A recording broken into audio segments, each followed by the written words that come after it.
And our first speaker is Stephen Lingwood. Stephen is the minister of Bank Street Unitarian Chapel in Bolton, and he's the author of The Unitarian Life. He holds degrees from Birmingham, Boston, and Manchester universities. Stephen is to talk on Do Unitarians Need Theology? I want to start today with just a tiny bit of a role-play exercise. And this is what I want you to imagine this morning. I want you to imagine that we are sitting... Oops. This is a movable lectern, apparently. Do you want me to lift it up? You can. Yeah. We'll manage. Aren't we recording the I was leaning too much. We are sitting in a congregational committee meeting. What a wonderful thing to be doing. And I am bringing a proposal to the congregational committee meeting to you today. And my proposal is we turn this church into a nightclub. That's my proposal, that we do that. We don't open on a Sunday morning for a service. We open on a Saturday night and a Friday night, and we have music and DJs, and it's a nightclub. Now, before you respond to that, let me tell you the good arguments for doing so. Financially, we would make a lot more money. We could charge £4 on the door. The bar would make a lot of money. It would be better for our finances if we were a nightclub. It would also be much better for growth. We get about 25 people in on a Sunday morning. If we were a nightclub, I think we could get 500 people in on a Friday night, 500 people in on a Saturday night. So financially and growth-wise, this makes a lot of sense. What do you say?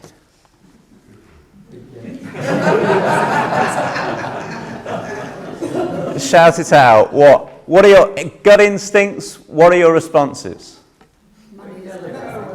Money isn't everything. It only works if finances and growth is all you're interested in. Only works if finances and growth are all you're interested in. What is your deed or covenant or whatever you've got? Yeah, what does your constitution say? Yeah, but maybe there's legal issues. Do you remember the 9 o'clock service at Sheffield? That was my nightclub, it was also a religious service. Right, so yeah, come and be a nightclub and a religious service, you know. It's a Unitarian version of Billy Graham to be the DJ. Right, a Unitarian Billy Graham DJ. I expect if we were to think about it long enough, we'd come to the conclusion that we would lose something of the essence or the purpose of the church if we were to turn it into a nightclub. Whatever it would no longer be a church, it would no longer be a Unitarian community. So the question then is, what is that essence? What is that purpose? How do we define it? And how does our understanding of it shape the decisions that we make every day as a community? And when we ask those kind of questions, we're doing theology. Theology is the process that enables us to think about what the purpose of a church might be and to discern whether turning one into a nightclub is consistent or not with that purpose, that essence. We do theology all the time. We do theology at every congregational committee meeting.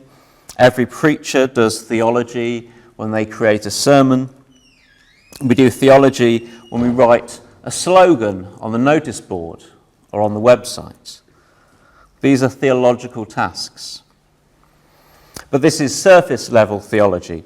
It might be based on gut level instincts that remain assumed and unexamined. It might be based on any number of assumptions or unexamined orthodoxies. It may be based on simply repeating the things of the past in a parrot-like way. It may be full of all kinds of contradictions or falsehoods that do not stand up to scrutiny when we really think about them. Theology in a more thorough or a more academic way asks these questions and keeps on asking them as far down as they go, as it were. And this is the sort of theology we're trying to do today. This is the sort of theology we need to do if we want our faith life, our religious community life to be coherent, consistent, and truthful. So there's kind of three things I want to do today. Speak about theology, speak about Unitarian, and then put those two together to say something about Unitarian theology. So, firstly, what is theology? I want to go a bit deeper into what we mean by that. In this, my understanding is shaped, amongst others, by the German-American 20th century theologian Paul Tillich. Theology is the process of systematically analysing and creatively reinterpreting faith. Now, when I use the term faith, I mean what Tillich calls ultimate concern. The theologian and psychologist James Fowler, himself influenced by Tillich, wrote, "Faith is a person's or a group's way of moving into the force field of life. It is our way of finding coherence in and giving meaning to the multiple forces and relations that make up our lives. Faith is a person's way of seeing himself or herself in relation to others against a background of shared meaning and purpose." This understanding of faith includes traditional religious faith, but is not limited to it.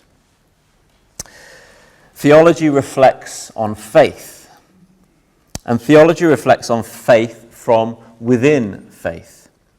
Theology operates from within the ultimate concern.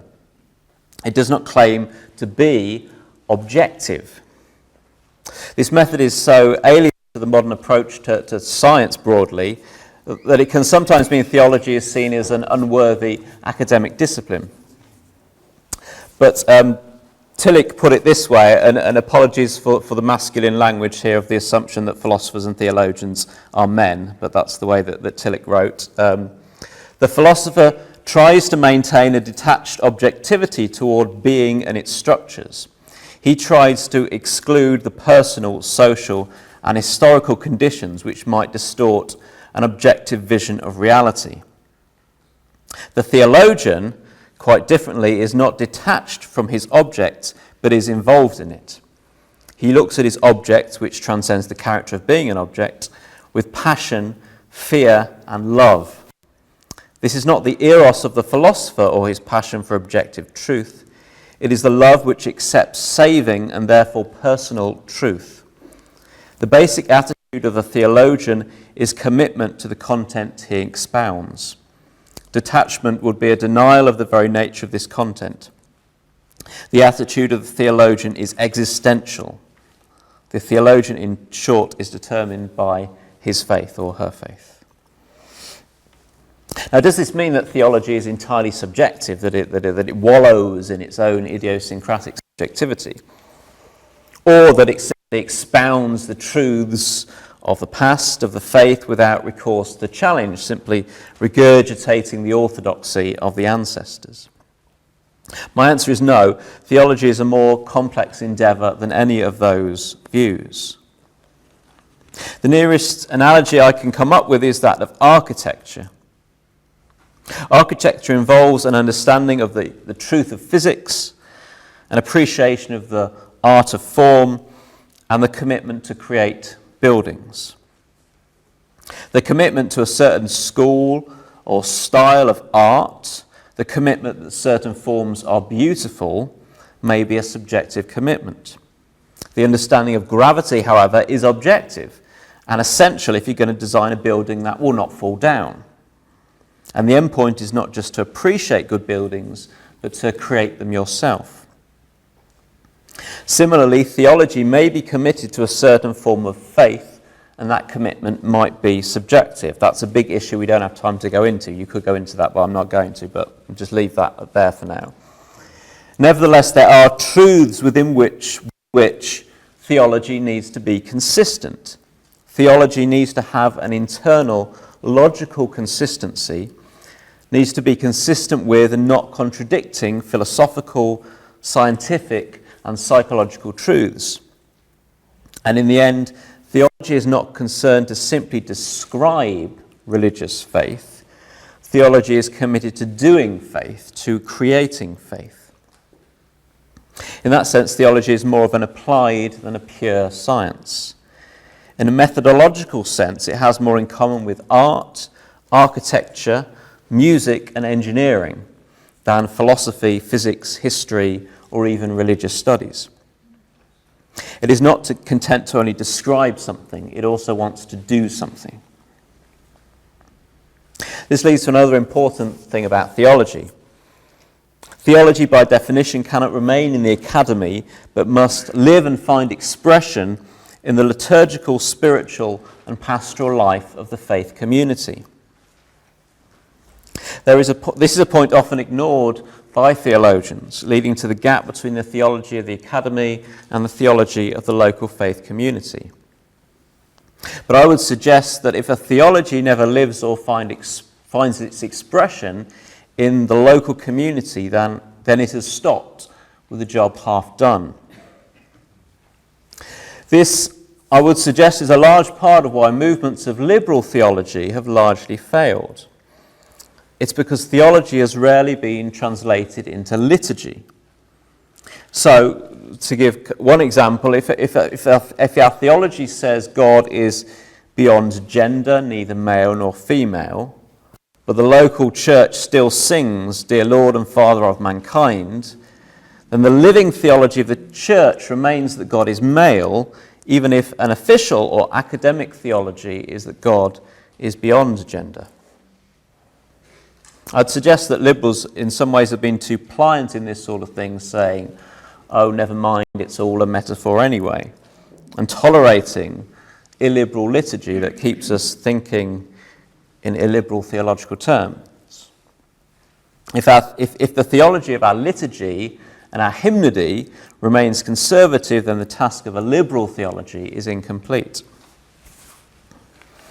Our theology needs to lead back into lived faith, into liturgy and praxis, which should then feed back into theology in a continuing dialogue. Theology needs to work in prayer, in poetry, and in song. Again, often liberal theology is very poor at this. It might seem to make sense to speak of the inherent worth and dignity of every person, but try singing it. It's awful. It's excruciating. The wordiness of a lot of official liberal denominational statements and liturgy, particularly in Unitarianism, often fails the test of liturgical beauty that enriches the life of faith. Equally, the theology of the faith community should not be divorced from the academy. One of the great failings of contemporary British Unitarianism is its willful ignorance of the theology of the academy. We can still believe our ideas are cutting edge or radical when the problems with our ideas have been pointed out in the academy more than a century ago and we haven't sufficiently responded to that. If we truly value truth and free inquiry and reason, then we should not ignore academic philosophy or theology.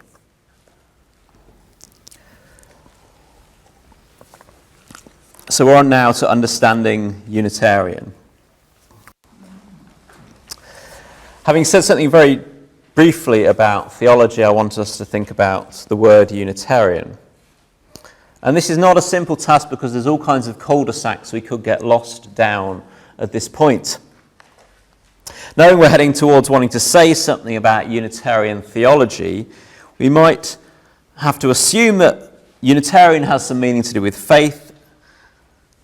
We could say there's a thing called Unitarian faith, and Unitarian theology is the exploration and exposition of this. But that's jumping ahead a bit. A better starting point is to have a common sense definition of Unitarianism as the religious communities that have been connected with the word Unitarian here, in these islands, while also acknowledging important connections with those who use the word in other countries around the world. But as soon as we do that, we come up immediately with a problem, because the problem is that those communities have often been reluctant to name themselves with the word Unitarian, and have sometimes distanced themselves from it. Historically, some have argued that the word Unitarian refers to a personal opinion about the nature of God, rather than referring to a community and the many things for which that community stands. So good old James Martineau considered himself to be Unitarian, but didn't want to serve a church that called itself Unitarian. Martineau's objection is, I think, well answered by Raymond Holt in the 20th century, when he wrote, "Many Unitarians dislike the word Unitarian because it seems to them to emphasize a particular doctrine rather than a spirit.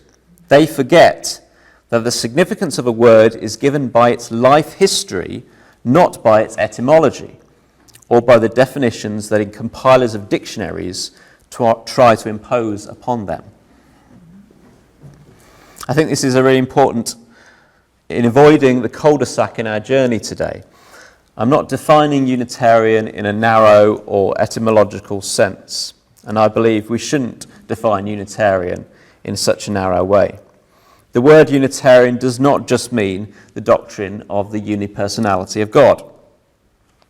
Many religious communities would hold to this doctrine, and they are not Unitarians. For Unitarians, the unity of God, or anti-Trinitarianism, has always been one theological commitment within an ecology of a number of different and evolving theological commitments. I don't think it's irrelevant, but neither is it sufficient by itself in defining the Unitarian tradition, or necessarily a good place to start in doing so. But there is an opposite danger in defining Unitarianism too broadly. Although I've so far defined Unitarianism as a religious community connected to that name, it's not good enough to just leave it there. If we just left it there, then anything and everything could be represented and practiced under the label Unitarian. And if that were the case, Unitarian theology would certainly not be possible. We're back to whether a church could be a nightclub, if Unitarian can mean anything. If Unitarian could mean anything, then Unitarian, the word, would cease to have any theological or philosophical or existential meaning whatsoever. It would mean everything and nothing. To be able to do Unitarian theology, I believe it is necessary for us to make the affirmation that Unitarianism is a faith tradition. Two words, faith tradition. I want to examine each of those words in turn now. So faith. It's interesting that a vision process undertaken by the General Assembly recently came up with a statement, we want to be a faith that matters. I'd suggest the words that matters in this context is a tautology, as faith by definition must matter. Faith, in the existential sense of Tillich and of Fowler, is the ultimate orientation for a person's life. But it's worth us going much more deeply into the claim that Unitarianism might be a faith. To claim that Unitarianism is a faith is not a simple matter. There's an ambiguity in our language here. Are we saying that we are a faith, or that we have faith? Although it may not be very easy to always make this distinction in everyday language, it's worth considering what the difference might be. I would argue that more than being a faith, we need to be a tradition that has faith. Although it makes sense in the common usage of English, the problem with being a faith is that it suggests our faith, our ultimate concern, is the institution. It suggests that we give our hearts to, ultimately would be prepared to die for, this is what ultimate concern means, a human institution. And that, in the terms of Tillich, is promoting promoting a preliminary concern to the status of ultimate concern, and Tillich would give that the word idolatry. It is idolatrous to promote the institution to the level of ultimate concern, to the level of faith. This, I would suggest, is why our attempts at evangelism, at promoting ourselves, feel clumsy and inauthentic. Because we know that Unitarianism, or, God help us, the General Assembly of Unitarian and Free Christian Churches, is not a faith. It is not something worth living for and dying for. And when we compare ourselves to other world religions, we can see the difference here. Faith traditions do not evangelize the tradition, evangelize the faith. Christians do not talk about Christianity. They don't say, what I want to talk to you about today is Christianity. They say, what I want to talk to you today is about Jesus, or God, or the gospel, or the kingdom. Muslims don't promote Islam. They promote God, God's final message. Buddhists do not promote Buddhism as such. They promote the Dharma of the Buddha that leads to enlightenment. If our vision is to be a faith, then we will fail, because we already know in our bones that the institution is not an ultimate concern. The human institution is not capable of giving ultimate meaning to our lives. It's not worth dying for. But the human institution can point to something that can give us ultimate meaning in our lives. We fail at being a faith, but we can point to faith. We can have faith. However, the problem with having faith is that an objection could be made that this is not what Unitarianism is about. There is an argument that Unitarianism is a blank space within which it is possible to do faith and conversely possible not to. And this has become the pervasive model in modern British Unitarianism. In some ways, it has become a new orthodoxy that is uncritically accepted as the naturally logical and moral position. In such an understanding, a Unitarian community is a space in which people are united by values and principles, but entirely neutral in matters of faith. This is a pragmatic position that has evolved to accommodate increased theological pluralism by negating theology and faith to the entirely personal realm. The problems with this position, I would argue, are manifold. Philosophically, it stands on very shaky ground in uncritically taking on modern or postmodern atomistic individualism. It claims a religion can be based on principles and values rather than stories, practices, and a shared orientation towards ultimate concern. And all of these assumptions are very questionable. Additionally, I would maintain that the blank space, individualistic approach does not work liturgically, pastorally, spiritually, or psychologically. To maintain neutrality, an attempt at neutrality, the real substance of faith must be negated to the non-essential. To remain neutral, sermons must be about matters of principles and politics, or twee wisdom and pleasantries, but cannot advocate for the transforming, sustaining realities of faith. In short, the community ceases to be interested in ultimate concern and busies itself in matters of preliminary concern. To come to this position when ultimate concern no longer concerns us is to become something other than a faith tradition, something other than religion, something other than church.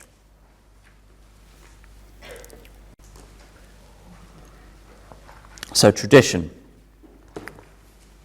Faith is something that is personal, giving meaning and purpose to individual human lives. But it can only exist because a historical community or tradition has handed the faith to the individual. This is true whether the historical community is explicit and defined by regular meeting and practice, or from a continuity of ideas or writings, or more generally through a dispersed set of ideas in a culture. Faith, along with all human products, can only exist because it has a historical, cultural rootedness. It comes from somewhere. It doesn't come from nowhere, it comes from somewhere. Now, Unitarians are largely unreconstructed Enlightenment thinkers. Our greatest philosophical error is failing to truly appreciate this truth about tradition. Many of us have still not taken on the basic philosophical truth that all truth is contextual. Philosophy and theology have been wrestling with this understanding for centuries, but Unitarians are still operating in a way that is too much rooted in a 200-year-old Enlightenment attitude that fails to see context as inescapable. There's a statement from a Unitarian community that claims to operate without the limitations of language that is based on specific cultures, ethnicities, or religions, end quote. And this is a factually impossible statement. All language is based on specific cultures. Language is a product of culture. If I say the word God, I am bringing a whole history of ideas that lays behind that word. But I'm doing so no less if I use the word truth, or if I use the word good. The word good is no less of a culturally conditioned concept than the word God.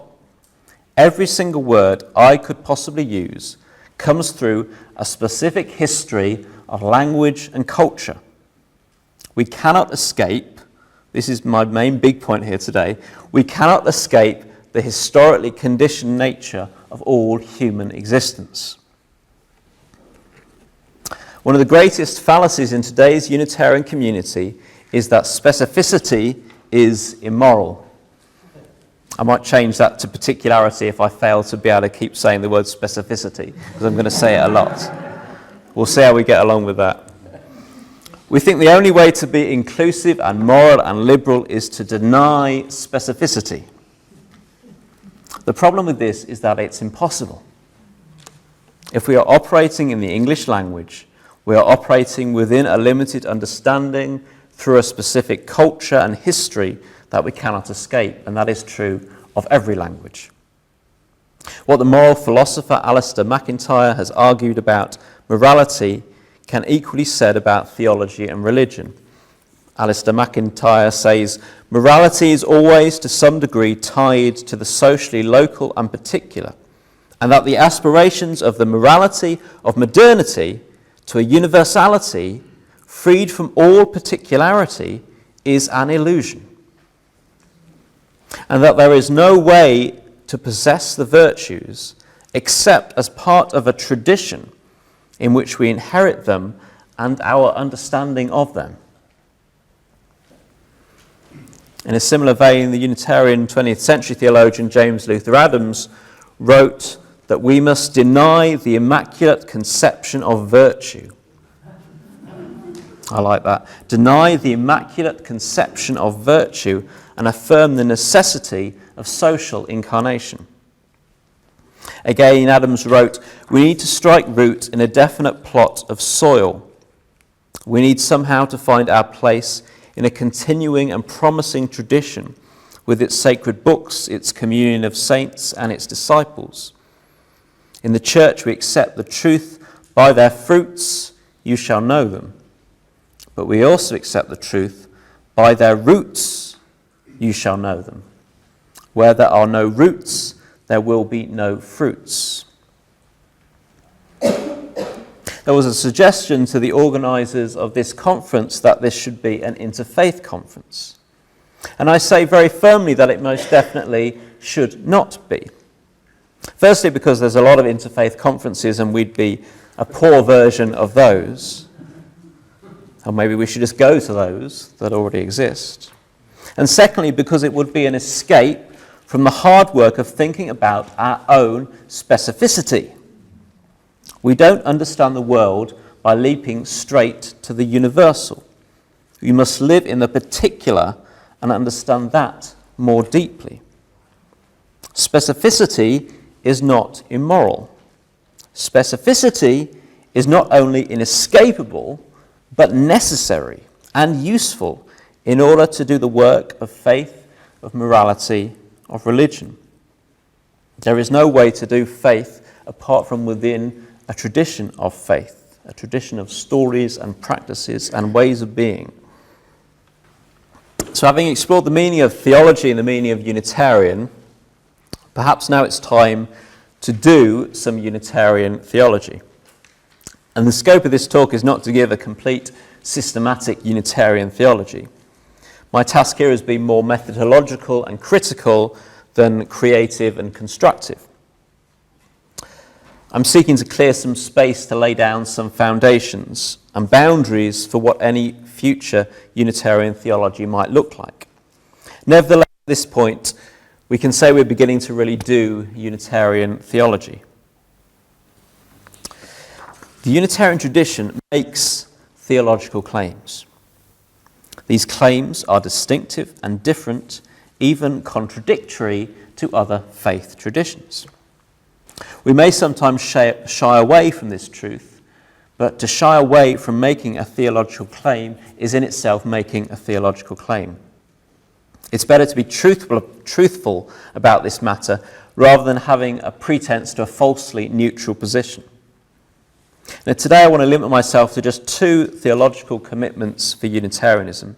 These do not define the whole of Unitarian faith and theology, but they do lay down some vital foundations.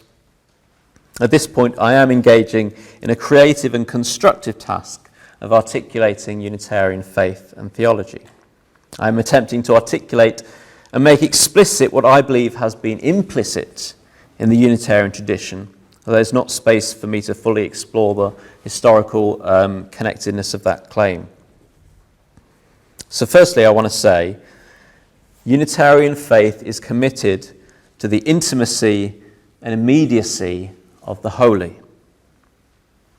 Unitarian faith is faith in the goodness, in the meaningfulness, in the beauty, and in the holiness of life.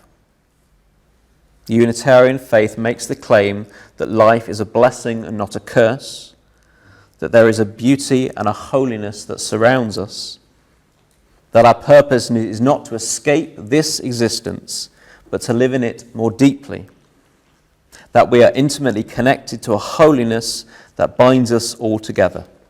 Even, perhaps, though this is going quite far, that holiness is a loving reality that inspires us to love.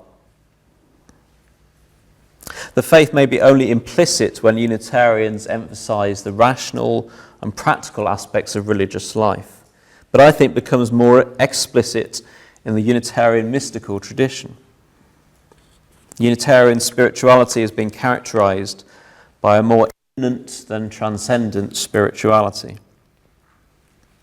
As far back as the proto-Unitarian Michael Servetus, and finding its full flourishing in the transcendental movement in the United States, and to some extent in the spirituality of Martineau in Britain, we can see this insistence to look within and to the here and to the now. As Emerson wrote, Ralph Waldo Emerson, the highest dwells within us. As there is no screen or ceiling between our heads and the infinite heavens, so there is no bar or wall in the soul where we, the effect, cease and God, the cause, begins. Now, although I said tradition is essential to the religious life, we should not put our faith in the past or in the future. That's where we sit. Unitarianism refuses to be a religion that says God did this or God will do that, but always says what is God doing right here, right now. Our attention is not given to the afterlife or to some eschatological future, but to the now, returning again to the now. And this we share, that sense of imminence, with the Quakers and to some extent with the Pentecostals, in the sense of the imminence of the Spirit. This also gives the theological foundation for our anti-Trinitarianism. To say God entered history in the person of Jesus Christ suggests God's absence in the rest of history, including today. The Unitarian faith denies this absence. The Unitarian faith sees this world as ultimately good, blessed, beautiful, filled with the presence of the holy, even as a paradise, although we often distort and abuse this world, and intimately interconnected. The deep connection we have with the holy and with all that is provides a foundation for our spirituality and our morality and our politics. Human beings are inherently holy and ontologically equal with one another. The human race is one. Now, a challenging question at this point might be, well, what do we mean by the holy? I've even used the word God. Is the holy another name for God? Well, the first thing to say about this at this point is that the holy cannot be fully described or defined. Now, that might seem like an avoidance of the question, but it is a Unitarian theological claim that the holy cannot be named, confined, or fully described in language. The holy is immediate, intimate, and universally present. This, the Unitarian tradition claims. Now, what is less certain, and whether there is a division or a spectrum of beliefs, is whether this leads us to a pantheism, stroke religious naturalism, or to a theism that is panentheistic.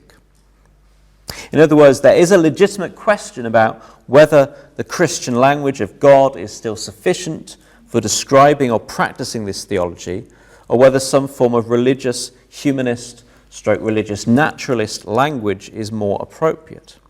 Now, I don't intend to settle that question today, but I want to insist that both positions are rooted in a shared theological commitment to that sense of the immediacy of the holy.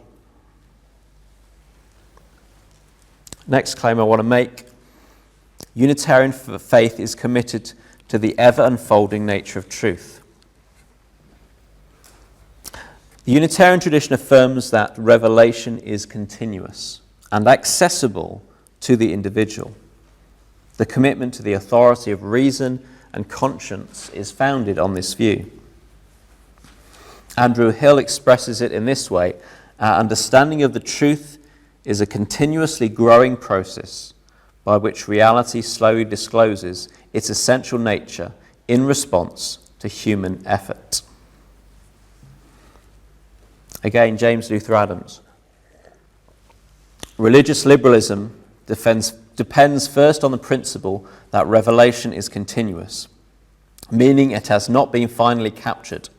Nothing is complete, and thus nothing is exempt from criticism. This can be viewed as an extension of the Protestant suspicion of idolatry. The holy is beyond comprehension, therefore it is an act of idolatry for one person or book or institution to be viewed as divinely instituted. This is to make these things into God or God's exclusive representative. All our theological talk is provincial and contextual. This is the theological foundation for our commitment to creedlessness. Revelation is continuous. The holy cannot be contained in a human formulation of language, and our understanding of the holy is continuously evolving. So for Unitarians, a creed would fossilize a continuing and dynamic process. It is important to realize, though, that creedlessness is not an anti-theological commitment. In fact, the opposite is true. Creedlessness is an outworking of our theology of revelation and a commitment to continue to do theology in seeking to expand our understanding of truth. I've opened a lot of doors today that we've peered through. There's not been time, though, to go through each door and explore the landscape there. All the points I have made could be explored in a lot more detail. Unfortunately, time is limited. But to summarize, I've argued that we do theology all the time, but not necessarily well.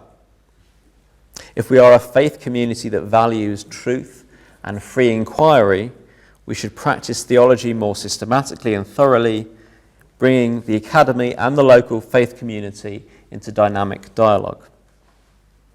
I've argued that Unitarianism is a faith tradition, that it points to a particular way of making meaning and being human, and that it is a historically rooted human tradition.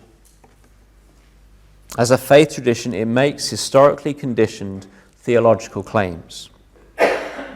Although we recognize the provisional nature of such theological claims, that doesn't mean we should reject the very concept of a theological claim and seek a general universalism that claims to break out of historically conditioned existence, because this is impossible. Unitarian faith makes theological claims that include the immediacy of the holy and the ever-unfolding nature of truth. These provide foundations for many of our other commitments and practices in our communities. I hope that in laying down these foundations, I've provided some stimulus for Unitarians to do the work of theology that I think is very desperately needed. We are a liberal and a creedless tradition, and so we can never accept formal and final statements of our theology. But this can no longer be an excuse to be entirely vague and unclear about our identity. In the noisy postmodern world, we need to be able to speak clearly of who we are, and we cannot do that without doing the hard work of theology. Thank you.